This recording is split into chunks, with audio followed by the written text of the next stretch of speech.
BRU 360 101.1 FM. Such a nice, beautiful Tuesday out right now. Going down. Time of the show where this has never happened before, but we're gonna let Quags take over the show. We're gonna let Quags take over the show, which is just. First of all, your guest has. How much do you know about the person that invited you here? A lot. You know a lot about him? A lot about a little. I know enough. Okay. That. I know enough. Okay. Yeah. All right. Go ahead, Quags. You're controlling it. What's going on? Welcome to Spectrum Sports and WBRU, man. I'm here with Javen McNeil from North Carolina. Tell me about yourself. What I do? Well, my name is Javen McNeil. A recent graduate of Fayetteville State University, the best HBCU in the country, Bronco Pride. Signed with Baseline Sports and best athlete in the country. I'm here to answer and get a vibe with y'all. Really, that's what it is. That's what's up. Tell them how we met. They don't believe like I can meet different people like random. Just like we had a conversation. How we met? Really, I put up a reel on Instagram, and the joint hit like, I think it's at 1.9 million, 2 million right now. Word. And he DM'd me asking me if I wanted to play D1 ball. I'm like, bro, you obviously didn't read my page because I graduated. See, and that's the person I'm asking. Like, you know he talks right now. But wait for the best part, though. But I was like, bro, you didn't even read my page. But he started, like, just talking, and he asked me about, like, meeting up. So we, like, talking about stuff. So we went to IHOP, and I, like, told him my story. Talked about me dunking and stuff. And I was like, yeah, I just got my name put in the Cape Verde draft. And he was like, well, I'm from Cape Verde. And he's like, I know the people that run it. And I was like, okay, well, you know, let's talk. We went to IHOP, had some omelets, and... Yeah, a couple weeks before that, maybe like a month ago in February, a friend of mine sent me the flyer. And I started kind of connecting with certain people, kind of doing my homework. My plan was to go to Cape Verde anyway, so I was like, you know, while I'm out there, I can translate, do different things. So I was trying to link up with the league. And I was changing the weather settings in my phone, so it changed everything in North Carolina. So I started getting like feeds and reels of him right here going viral. So it's dope. Something like that. But I have a question. Can I ask you a question? Because you just self-proclaimed yourself the best athlete in the country. In the world. In the world. Okay. What gives you? Why? Why do you feel that you're entitled to that title? I mean, basically, I run like a 4.340. Okay. I got like a 55 plus inch vertical. I'm like 6'5" with a 7-foot wingspan. I mean, it's not that many people doing that. Okay. And is your main sport basketball, or do you play any other sports? Any other sport. I played football the first time. I started playing basketball until I was 19. I'm 26 now. So how many seasons did you play of high school basketball? 2. Of high school basketball? And then what, you went straight to college? You got recruited? Okay. So did you catch the Hold on. attention? You started playing ball at 19? 18, 19 years old. But played 2 years in high school? Private school. So was you in trouble? Was you a bad kid? Because it sounds like you was in high school a little bit longer. No. All right, so let him go. Let him go. I wasn't a bad kid. I was just a real one. I'm not a bad dude. It's just I just couldn't afford. One, I couldn't afford to play ball, and 2, I kept getting cut. Like I didn't know what I was doing. I was dunking in the 6th grade. I don't know why the coach kept cutting me, but I know what 2-3 zone was. I didn't know. So you know the fundamentals. Know the game. Yeah, I didn't know the fundamentals. And I found out who Michael Jordan was when I was like 9. And I guess I caught it late, so people like. So tell me, did you catch the attention of any like big time school or big time coaches? What, basketball wise? Yeah. I mean, I caught Roy Williams' attention. I mean, every time we play like a big time high school, I played against Dick Smith Jr., Theo Pinson, Harry Giles, teams like that. I showed out, but it's like when they started recruiting me, it's like, well, we want to offer him a scholarship. How long he been playing? And we'll be like 1 year, 2 years, and some coaches don't want to take on that project. So I just got shipped around a lot, and I wasn't sure of myself. I really wasn't walking in my purpose. So I was playing hard sometimes, playing soft sometimes. So. I have a question for you. Like, what made you pick up basketball so late if you had success in other sports? Yeah, football and track? Yeah. It was like football and track. Let's not get it twisted. You know what I'm saying? To be sport athlete, okay. Yeah, somebody told me that I couldn't play ball. So, like when I was 8 years old, I did say a prayer. I was like, I want to be a better athlete than Michael Jordan. So, everything I actually prayed for and asked for, I got. And then we had a basketball tryout. And it was like 10th grade year, and we was doing layup lines, and they was like, hey, Javen, you play football anyway, so you probably not going to play basketball. You wasting your time. You too old. So I remember I bounced the ball, caught it, and windmill.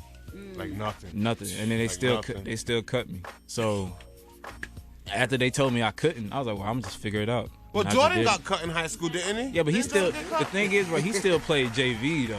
I didn't play basketball at all. He still played JV, average like 27. That's the part people leave out. Yeah, He be true, lying true, too. true. He be lying. Might be lying. We're not gonna hate on Michael Come Jordan. holler at today. me, Mike. We're not gonna hate on- How's, He's in North Carolina. I got a question. How's the jump shot? Jump shot, silky. Gotcha. I mean, I'm more than just a dunker. You know that's what gets the most pull, the most attention. But you know, I got my reports in my phone now about me being a professional. I could play in the NBA right now. So That was one of the things I kind of looked at. I was like, how did he at least have like a smooth mid range? Wait, you said you could play in the NBA right now. So if you could play in the NBA right now, why would you go international? Like, why not go to the NBA and be a national player? Yeah. Why would you go international? well, Just a one question. shout out to the great infamous COVID, but 'cause that was Okay, I I'm just- just curious. yeah. Shout out to COVID. I really 'Cause I know appreciate you. international players. I know they get paid, they get money too, but I Yeah. was just curious. Why No, not no. go national? Why That's stay a good international? question. Before COVID did whatever we did, I was getting my master's at Virginia State University, another HBCU. Hey. Shout out to them. But I was gonna plan to go to the G League. Like I know Darren Armstrong, he's my mentor at the Dallas Mavericks. Me and Okay. Dan Smith Jr. are cool. But it's politics because I have a gap in my resume. So it's like, well, I got to figure out how to get out there. So I plan just to walk into an NBA workout and just do what I do. Crush it. But pray But for now, yeah. this is where you gotta be. Yeah. Okay. Gotta work all the way up. You said LaMelo?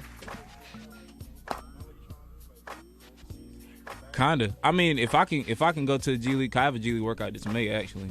If I can go and just work out, I know it's a high possibility of the people I've talked to that I could just sign there, but I'm just taking the opportunity. Yeah, my man desperately handles his business in the classroom. All right, hold on. BIU 260 101.1 of him on this Tuesday. Quick break, right back at it. Till then, Megan Thee Stallion, the baby, cry, baby. Happy 14. Safely. All right, we're back. Quags, you back on? Specs on Sports and WBIU. We back. Talk into the mic. There you go. All right, we're gonna keep the show going. There's a lot of information to get through, so we're only gonna select a few. You mentioned that you Should introduce who we have here again. Javen McNeil. You want to from do North this, Carolina. so you better get used to it. Hey, I'm picking up, man. I'm picking up. Hey, my man has a lot of talents. No, seriously, he has a lot of talents. I figured out that His name? Javen McNeil, North Carolina. Franchise is the worst. Well, listen, you want to learn. It's a learning You curve. want to I learn. don't take it personal. It's a learning curve, so I don't slip. All right, Javen McNeil from North Carolina is our guest for Specs on Sports and WBIU. We already established that you have like a multitude of talent. Right. You just discovered that you can draw.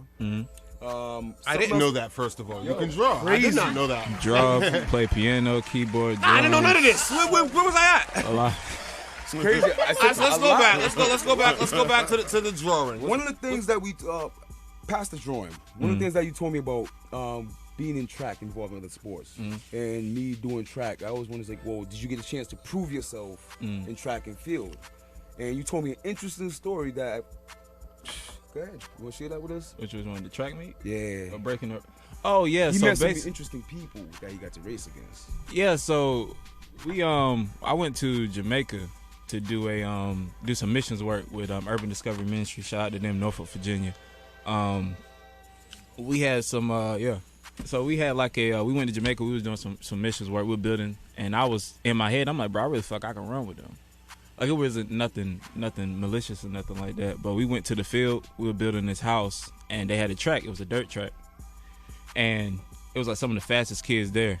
And I know we're in Jamaica, like that's like quote unquote the mecca of athletic people in the world. Period. So we just ran a race, and when we first started off, I was kind of behind them, and then once I really just had confidence in myself mid-stride, I blew past them. And then when I came back to America, I was like, bro, that's what made me feel like, well, one, I could be the best athlete in the world. And like 2 years before that, when I was doing track in high school, my first track meet, I broke my school record, and I was scissoring over like 6'7". I didn't even know. They was like, just don't touch the bar. I was like, what you mean? They was like, just run, just don't touch the bar. I was like, I can flip over it. They was like, you can flip over it, you can do a back flip over it. And then I seen a kid scissor with his legs. I was like, oh, that's easy. And then I was like, well, what's that? You're like, you know what the record is, right? I was like, what? They're like 6'10". I was like, okay. I was like, what did I just have? They're like 6'11". I was like, oh. Come back and do this. All right, we got a question from Chip right here. So I've heard you reference it a couple times. How do you feel about the HBCUs getting a little more shine and the athletes actually trying to make a concentrated effort to bring light to the talent that comes out of there? About time. I I really feel like HBCUs can compete with the PWIs and the big powerhouses of the country. I feel like it's like having that HBCU experience, bro. There's nothing like it. You know, the games are different. The environment is different. It's always that family type, cookout type vibe. Yeah. But I think because we don't have those $1 million donors and those dollars and those TV contracts, a lot of people just think we're just a couple of black people just playing basketball. Yeah. But shining that light on it, like I like what the NBA did with the All-Star game this year with the HBCU initiative. Shout out to the CIAA, CIAA for life, Miss Jackie. It's shedding a lot of light to a lot of black people to let kids know, like, you don't have to just break your neck to get into, you know, Duke and Kentucky. You can go to Morehouse or Spelman for a young girl. You can go to FAMU or Fayetteville State and have just as good as a career. So Facts. it's possible. You just gotta make it work. All right, so if we talk more like dealing with different types of organizations as far as like NCAAs and talk about dealing with NCAA and the kind of adjustments that you had to make, because like you said, talking about Duke, a lot of these you hear like you get clout from it, but then there's downsides to it that a lot of kids aren't ready for. Right. Like talk about some of the experiences as far as positive and negative. Positive. NCAA. My personal, well, when I went to HBCU, it was kind of Fayetteville State was on the rise. We were trying to go D1, so a lot of population, a lot of things are going on. The upside to it, it's a family environment. Like I said, you're not going to get experience at HBCU as you would as a Duke or a Kentucky. You just got a lot of people running around yelling, but it's not like your family, if that makes sense. But the downside of it, you know, you don't get that much praise. When you play D1 schools, they automatically expect you to lose. There's always these are just some, you know, black dudes just trying to play basketball with the certain boys or something like that. My personal experience with the NCAA, with the likeness and getting money for what you do, I did a lot for my university, and I had that taken from me. So I feel like if I was at probably a PWI, a different institution, maybe that wouldn't have happened, because I always trending on the internet, always doing community service, all of these things. You know, if you're in a different situation, you're going to be represented differently. But because I'm from HBCU, these people think that we lack, and they thought that I lacked in certain things, so I missed out on a lot. So one thing I noticed about you, like I thought you were more like a self-made person, like, regardless of what you went through. Tell me about like being released from commitment and having to make a choice to go to other places when you got to do it in a minute and 30 seconds. So basically, I got released from the NCAA. I got released from my school.